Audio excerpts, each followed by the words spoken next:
Hello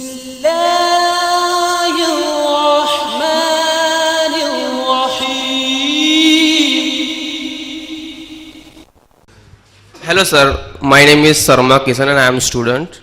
I have a question. मुगलों को रहने के लिए पूरा सऊदी अरेबिया था, तो फिर वो इंडिया ही क्यों आए? किस रीज़न से आए थे वे लोग? क्योंकि भारत सोने की चिड़िया था इसलिए आए थे? Thank you. भाई साहब ने सवाल किया है कि मुगलों को रहने के लिए सऊदी अरेबिया था। सऊदी अरेबिया से मुगल नहीं आए थे। मुगल जो थे वो सऊदी अरेबिया से नहीं आए थे, तो वो हिंदुस्तान क्यों आए मुगल? अब ये पूरी एक तारीख है भाई। अगर कोई आदमी हिंदुस्तान, जब ब्रिटिशर्स आ सकते हैं तो मुगल क्यों नहीं आ सकते भाई? अगर हिंदुस्तान में कोई अच्छी चीज़ है, हमें हुकूमत करना है, हमें रूल करना है, उसके लिए अगर मुगल आते हैं हिंदुस्तान तो आ सकते हैं। ब्रिटिशर्स भी आ सकते हैं, ब्रिटिशर्स भी आए, मुगल भी आए। कई बार तो हिंदू राजाओं ने मुगल्स को इन्वाइट किया कि आप हमारी हेल्प करिए, यहाँ पर कॉन्फ्लिक्ट जो हो रहा है उसको ख़त्म करने के लिए। उनको बुलाया गया, खासतौर पर इन्वाइट किया गया मुगल्स को। अगेन मुगल्स जो थे, हुमायूं, बाबर, ये लोग किस तरह से आए, कैसे आए, उसकी पूरी एक हिस्ट्री है, पूरी तारीख है। उसको अगर आप पढ़ेंगे तो मैं आपको रेफ़र करूंगा प्रोफेसर रोमिला थापड़ की किताब, उसको आप पढ़ें। डॉक्टर राम पुनियानी की बुक्स हैं, उसको आप पढ़ें, तो आपको एक बिल्कुल ही रीजंस, क्या क्या रीजंस थे, क्यों आए मुगल्स, कैसे उनको इन्वाइट किया गया, किसने इन्वाइट किया, किसने कहा कि तुम हमारा साथ दो, अपनी आर्मी लेकर आओ और इनको, हमारे दुश्मन को ख़त्म करने में हमारी मदद करो। तो इस तरह से जो है वो मुगल्स को इनवाइट किया गया। अगर हम मान भी लें कि वो सोने की चिड़िया समझ के भी आए तो वो क्यों नहीं आ सकते? As long as visa is given, visa मिल गया, आ गए सोने की चिड़िया समझ के। लेकिन बात ये हो रही है, यहाँ पर जो हमने लेक्चर रखा वो हमने इसलिए रखा कि हम कम्युनल हिस्टोरियोग्राफी से परहेज़ करें। जो तारीख़, जो इतिहास हमारे सामने रखा जाता है ट्विस्टेड वे में, उसको हम समझें और सिक्के के दोनों पहलुओं को हम अपने सामने रखें, ताकि हम अपने जहन की जो प्रोग्रामिंग जो गलत हो गई है अंग्रेज़ों के ज़रिए या कुछ वेस्टेड इंटरेस्ट पॉलिटिशियंस हैं उनके ज़रिए, वो चीज़ हमारे जहन से ख़त्म हो जाए और हिंदू मुसलमान जो हैं उस गंदगी को निकाल के अपने जहन से आपस में हम तारीख़ के पीछे ना भागें, बल्कि हम आपस के रिलेशंस के हिसाब से हम जैसे रह रहे हैं यहाँ पर, जैसे इस एकता सम्मेलन में बैठे हैं, हम इस तरह से रहें आप, और ना कि हम अपने जहन में एक गलत चीज़ लेके हिंदू भाई से मिलें या मुसलमान भाई से मिलें। तो उसको निकालने के लिए इस तरह की तारीख पढ़ना बहुत ज़रूरी है। उम्मीद करता हूँ समझ लोगे। હવે સવાલ જવાબનો સેશન અહીં પૂરો થાય છે। એક સવાલ रिपोर्टर हूँ। हाँ, मेरा नाम हार्दिक पटेल है, मैं एक रिपोर्टर हूँ। इस्लाम ने लेडीज़ को बराबरी का जो स्थान दिया है, फिर भी आज कन्याओं को पढ़ाया नहीं जाता। एजुकेशन का लेवल बहुत कम है, गांव में भी बहुत कम है।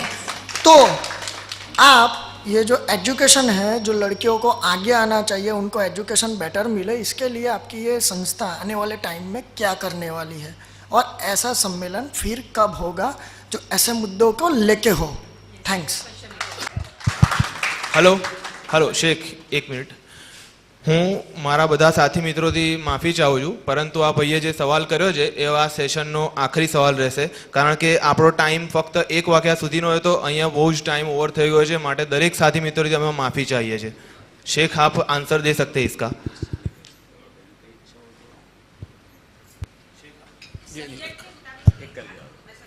नहीं, ये जो सवाल किया ये नहीं, ये लास्ट सवाल था, ये आपका, आप इसका आंसर दे सकते हैं। अच्छा, अब ये लास्ट, ये सिस्टर का भी question.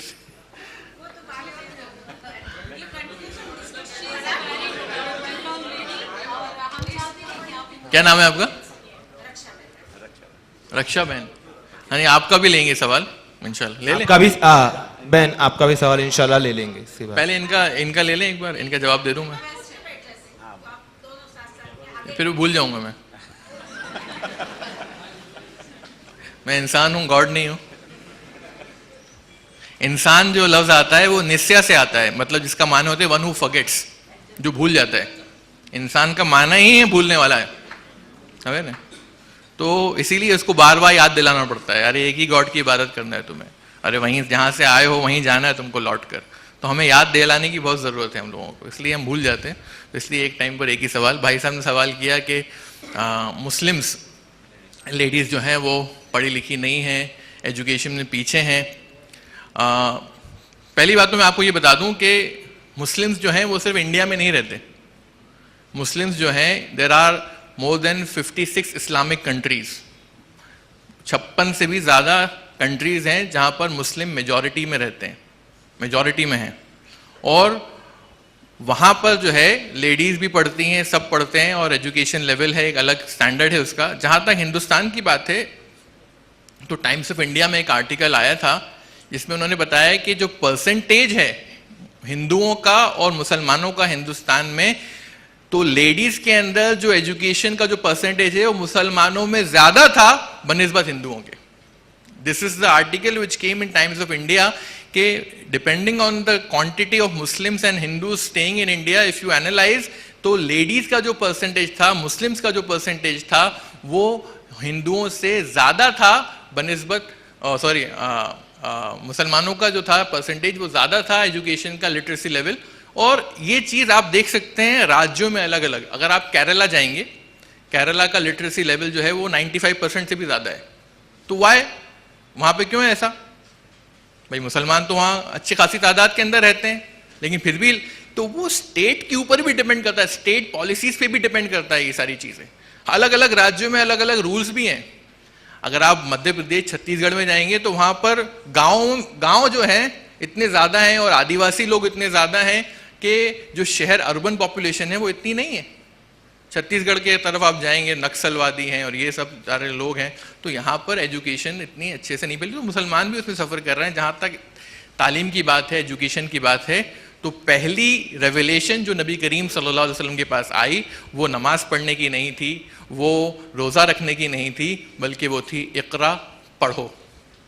The first revelation that came to our नबी करीम सल्लल्लाहु अलैहि वसल्लम was not to pray, was not to fast, but to read, पढ़ो। और हदीस में आता है, नबी करीम सल्लल्लाहु अलैहि वसल्लम कहते हैं तलबुल इल्म फरीज़तुन अला कुल्लि मुस्लिम, कि seeking knowledge is an obligation on every single Muslim, यानी कि इल्म का हासिल करना हर मुसलमान पर फर्ज है, हर मुसलमान पर फर्ज है, मैन या वुमेन जो भी हो। फिर नबी करीम सल्लल्लाहु अलैहि वसल्लम जो कि खुद उम्मी थे, आप खुद पढ़ना लिखना नहीं जानते थे, प्रॉफिट सल्लल्लाहु अलैहि वसल्लम, ही वाज एन उम्मी, he did not know how to read और राइट, बिकॉज अरब कल्चर के अंदर उस ज़माने में पढ़ाई लिखाई को अच्छा नहीं समझा जाता था। बहुत पूरे जजीरा अरब के अंदर कुछ ही दर्जन लोग थे जो पढ़ना लिखना जानते थे। लेकिन उम्मी होने के बावजूद जब भी जंग होती थी और जंग के बाद POWs आते थे, प्रिजनर्स ऑफ वॉर, बंदी बनाते थे ना, बंदी बनाते जब हम, तो उन बंदियों में से अगर कोई बंदी, कोई कैदी कहता था मुझे आज़ाद कर दो, तो नबी करीम सल्लल्लाहु अलैहि वसल्लम उससे पूछते थे क्या तुमको पढ़ना लिखना आता है? और अगर वो कहता था हाँ, तो वो कहते थे मैं चाहता हूँ कि तुम 10 मुसलमानों को पढ़ना लिखना सिखा दो और मैं तुम्हें आज़ाद कर दूंगा।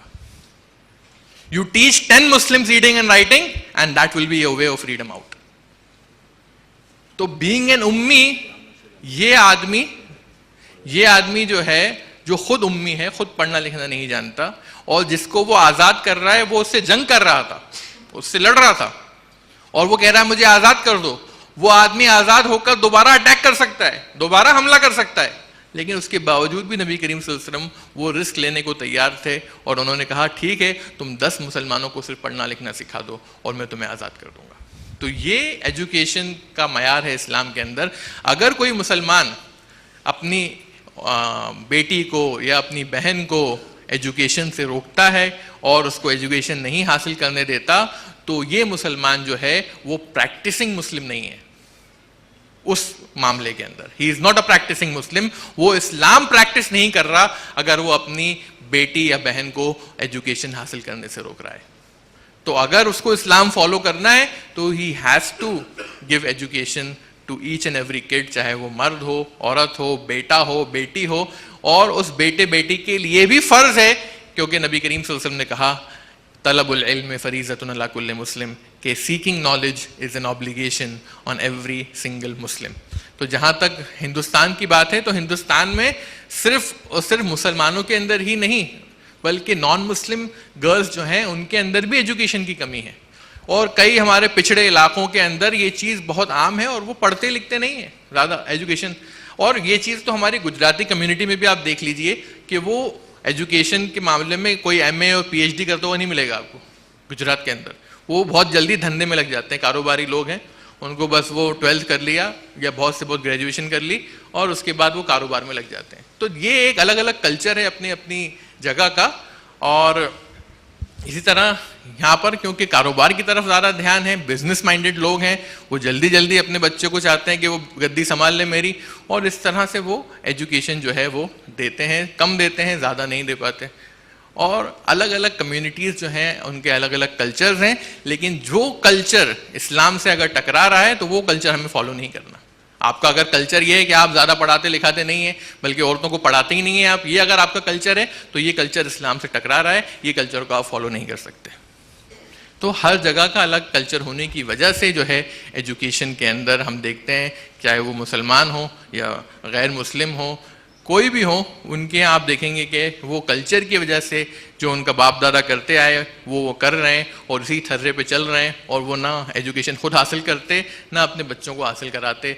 तो उस वजह से मेंटालिटी चेंज करने की ज़रूरत है, जहनियत चेंज करने की ज़रूरत है, और वो अगर होगी तो ही ये चीज़ जो है वो ख़त्म हो पाएगी। ना कि ऐसा है कि ख़ास तौर पे मुसलमान इस चीज़ में इन्वॉल्व हैं, बल्कि सभी लोग हैं। उम्मीद करता हूँ सवाल का जवाब होगा।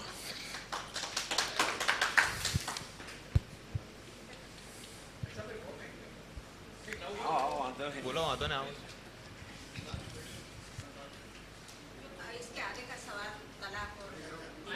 Mic power. आगे का सवाल निकाह और तलाक के बारे में डिस्कशन हो रहा था। तो जो वुमेन्स के राइट के बारे में बताया कि तलाक के वो मांग सकती है, तो निकाह के वक्त ये कंडीशन रखे तो, मगर कंडीशन कभी रिटर्न में नहीं होती ऐसा मैं जानती हूँ, तब कहाँ तक है। जो कंडीशन रखते तो वो निकाह के वक्त जो बातें होती है, प्रश्नोत्तरी और सवाल, वो रिटर्न में तो नहीं होते। तो फिर तलाक लेने के वक्त ये कंडीशन की बारे उनके कंडीशन, बहन ने सवाल किया कि ये कंडीशन रिटर्न में तो नहीं होती, लेकिन यकीनन आपने अगर निकाह नामा देखा है तो बाकायदा निकाह जो है वो रिटर्न कंडीशन रिटर्न में रहता है, बाकायदा साइन भी कराना होता है, और बाकायदा महर का जो अमाउंट है वो भी रिटर्न लिखा रहता है। ऐसा नहीं कि मैं तुम्हें 1 लाख रुपए दूंगा और फिर दे नहीं रहा हूँ, मैं तुम्हें 50,000 दूंगा वो दे नहीं रहा। जो भी महर होता है वो लिखा जाता है, भाई ये महर है, ये बाप है इसका, ये माँ है, आप इसको निकाह में ले रहे हैं इस महर के साथ, क्या आपको निकाह कबूल है। और अगर वो कंडीशन कोई लगाएगी तो वो कंडीशंस भी राइटिंग में वहाँ पे जमा होंगी और वो बताया जाएगा कि ये कंडीशन है मेरी। वो कोई भी जायज़ कंडीशन लगा सकती है, any condition which is allowed in Islam. ऐसा नहीं कहेगी आप तुमको शराब पीना पड़ेगा तभी मैं शादी करूंगी, तो ये तो हराम है, ठीक है समझे? नहीं, जब तक तुम शराब नहीं पीओगे मैं शादी नहीं कर सकती, तो मत करो, जाओ, ठीक है। तो ये ऐसी कंडीशन जो भी जायज़ परमिसिबल कंडीशंस हैं कि भाई मुझे अलग घर चाहिए, मैं तुम्हारे माँ बाप के साथ नहीं रहूंगी, मुझे एक अलग न्यूक्लियर फैमिली चाहिए मुझे, तो ये कंडीशन वो लगा सकती है, तभी मैं निकाह करूंगी, तुमसे वरना नहीं करूंगी। और अगर तुमने ऐसा किया तो फिर मैं तुमसे तलाक ले लूंगी, सेपरेट हो जाऊंगी। अगर तुमने जहां मुझे अपने माँ बाप से जोड़ा तो मैं अलग हो जाऊंगी, उस एक ही घर में रखा। तो ये जो भी जायज़ कंडीशंस हैं, परमिसिबल कंडीशंस हैं, वो लगा सकती है, और लगा के वो लिखित में, बिल्कुल लिखित में। इस्लाम तो एनकरेज करता है कि कोई भी बिजनेस ट्रांजैक्शन भी आपने करा तो you have to keep in writing. Writing में तो होना ही चाहिए, बल्कि सिर्फ राइटिंग में ही नहीं, 2 गवाह भी लेके आओ, 2 गवाह होना चाहिए उसके लिए। तो इसलिए निकाह में भी गवाह होते हैं, बिजनेस ट्रांजैक्शन में भी इस्लाम कहता है कि राइट करो, तुमने लोन दिया तो भी उसको लिख लो। हर चीज में इस्लाम कह रहा है कि जो भी ट्रांजैक्शन करो, निकाह करो, कुछ भी करो, उसको लिख लो, दैट इज द बेस्ट। तो बिल्कुल वो लिख सकती है। उम्मीद करता हूँ सवाल का जवाब जी। और वो क्या, वो नहीं लिखेंगे क्या, प्रिंट होके आएगा, वो बताएगी ये है मेरी कंडीशंस, वो लिखना पड़ेगा उसको। सवाल जवाबનો સેશન અહીં પૂરો થાય છે। હમો IREC સંસ્થા તરફથી અગર જો કોઈ વ્યક્તિનો સવાલ રહી ગયો હોય તો દિલથી માફી ચાહીએ છે, પરંતુ તેઓ IREC ના ઈમેલ આઈડી પર કોઈ પણ સવાલ હોય તો મોકલી શકે છે। ઈમેલ આઈડી છે IREC_2013@yahoo.com। હું ફરી એકવાર રિપીટ કરું છું, IREC_2013 2013@yahoo.com. કોઈપણ સાથીનો કોઈપણ વ્યક્તિનો સવાલ હોય તો આ ઈમેલ આઈડી પર નિસંકોચપણે કરી શકે છે. અમે ઇન્શાલ્લાહ તેનો પૂરેપૂરો જવાબ આપવાનો કોશિશ કરીશું. હવે એક્ઝિબિશનનો સેશન શરૂ થઈ રહ્યો છે, પરંતુ તે પહેલાં આ એકતા સંમેલનને સફળતાપૂર્વક અંતિમ સેશન સુધી પહોંચાડવા બદલ આપનો આભાર માનવો ખૂબ જરૂરી છે. માટે આઈઆરઈસીના એક નવયુવાન સાથી સોહેલભાઈ શાહભાઈને હું વિનંતી કરું છું કે જેઓ આભાર વિધિ રજૂ કરે. સૌ પ્રથમ તો હું અલ્લાહ તાલાનો શુક્રગુજાર છું જેણે આપણને એકતા સંમેલનમાં ભેગા કર્યા. ત્યારબાદ સ્ટેજ પર બિરાજમાન મહાનુભાવો, જેમાં ભોપાલથી પધારેલા શેખ મોહમ્મદ અથર ખાન, મહારાજ માઈ પીરાચાર્ય શ્રી અંબાજી પ્રસાદ, મહારાજ મુદિત વંદનાનંદજી તેમજ જનાબ હબીબભાઈ બાબુનાનો આભાર માનું છું કે જેઓએ પોતાના વક્તવ્યો દ્વારા આપણને સાચું માર્ગદર્શન આપ્યું. ત્યારબાદ પધારેલ વિશેષ અતિથિ મહેમાનો જેમણે સંમેલનમાં હાજરી આપી આ પ્રોગ્રામને પ્રોત્સાહન આપ્યું, જેમનો હું ખૂબ ખૂબ આભાર માનું છું. તેમજ આઈઆરઈસીના સભ્યો તથા વોલેન્ટિયરો જેમણે એકતા સંમેલનને મેનેજ કર્યો અને સફળતાની મંજિલે પહોંચાડ્યું, જેમનો હું ખૂબ ખૂબ આભાર માનું છું. સાથે સાથે માઇક સિસ્ટમ સંભાળનાર રામભાઈ તેમજ વિડીયોગ્રાફર સંભાળનાર તુહિરભાઈ તેમજ આ સંમેલન યોજવા માટે આ સ્થળ પૂરું પાડનાર દીપકભાઈનો પણ હું ખૂબ ખૂબ આભાર માનું છું. Thank you. આભાર જનાબ સોહેલભાઈ. એક્ઝિબિશન સેશનની મહત્વતા સમજી દરેક સાથીને ગુજારિશ છે કે તેઓ એક્ઝિબિશન હોલની મુલાકાત અવશ્ય લે. અહીંયા હોલની બહાર નીચે જતાં જ તરત એક્ઝિબિશન હોલ શરૂ થશે અને ત્યારબાદ તરત જ અલ્પાહારની વ્યવસ્થા કરેલ છે. માટે દરેક વ્યક્તિને નમ્ર વિનંતી કે તેઓ અલ્પાહાર લઈને જ જાય. સાથે સાથે એક અગત્યની જાહેરાત કે આપનો પ્રતિભાવ અમારા માટે ખૂબ જ જરૂરી છે. માટે આપને સાથે જે કોન્ફરન્સ પેડ આપવામાં આવી છે તેની અંદર એક ફીડબેક ફોર્મ મૂકેલ છે, જેમાં આપ આપનો પ્રતિભાવ જરૂરથી અમને જણાવે. નીચે એક્ઝિબિશન હોલની અંદર જ છેલ્લે એક ટેબલ મૂકવામાં આવેલ છે, ત્યાં આપનો પ્રતિભાવ જમા કરાવી દે. અસ્સલામુ અલૈકુમ વરહમતુલ્લાહિ વબરકાતુહુ.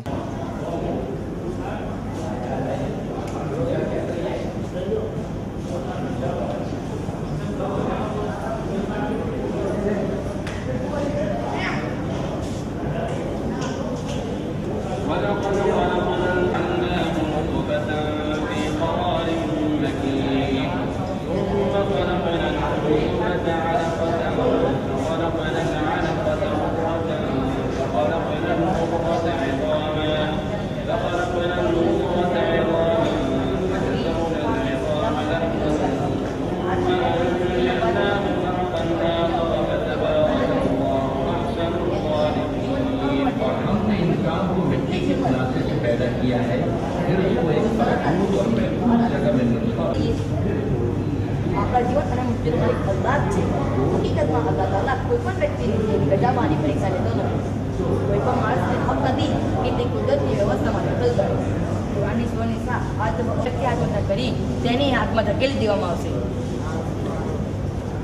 ભારતમાં વર્ષ 2002 થી 2012 દરમિયાન 1,10,000થી વધારે લોકોએ આત્મહત્યા કરી હતી.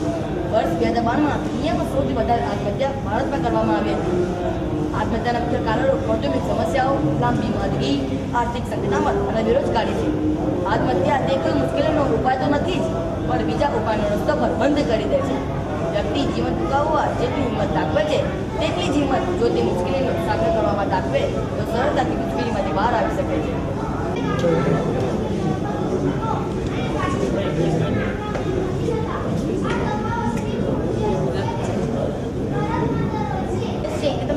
નજીક પણ ન જાવ, એટલે કે વ્યભિચાર માત્ર તો દૂરની વાત પણ તેની નજીક જવાથી પણ બચવાનો આદેશ છે. આપણી સમાજ વ્યવસ્થા ભંગાર થવા માટે જવાબદાર વસ્તુઓમાંથી વ્યભિચાર એક મહત્વનો પરિબળ છે. વ્યભિચારના કારણે લગ્ન સંબંધો જોખમાય છે. એક સર્વેથી જાણવા મળે છે કે 50% છૂટાછેડાનું કારણ વ્યભિચાર હતું. વ્યભિચારનો એક પ્રકાર બળાત્કાર પર છે. નેશનલ ક્રાઇમ એક્ટ એક એવોર્ડ પ્રમાણે બળાત્કાર એ વર્લ્ડના 4 નંબરનો મુખ્ય ગુનો છે જે આચરવામાં આવે છે. એક રિપોર્ટ અનુસાર વર્ષ 2012-13માં કુલ 64 બળાત્કારના કેસો નોંધાયા હતા. નોંધપાત્ર બાબત એ છે કે આમાંથી ફક્ત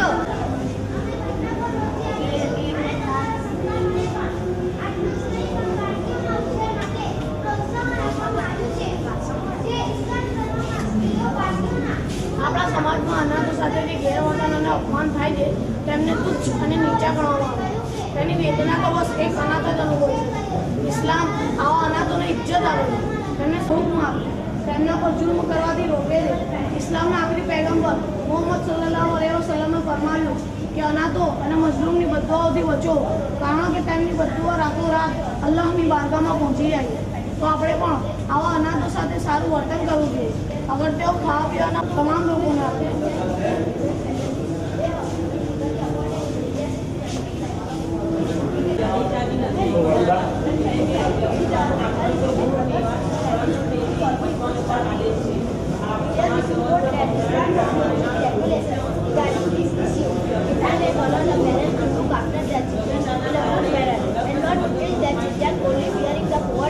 As the God will provide for them and for their children. The Messenger of God Muhammad sallallahu alaihi wasallam said that whoever will treat their daughters well and look after them and marry them in a good family will be there in paradise. આંતરરાષ્ટ્રીય બાળકી દિવસમાં જણાવ્યું કે સ્ત્રી ભ્રૂણ હત્યા ખૂબ જ શરમજનક અને અત્યંત ચિંતાજનક બાબત છે. ઉપરાંત ગુજરાતના મુખ્યમંત્રી આનંદીબેન પટેલે જણાવ્યું કે આ તફાવત સ્ત્રી ભ્રૂણ હત્યા સૂચવે છે.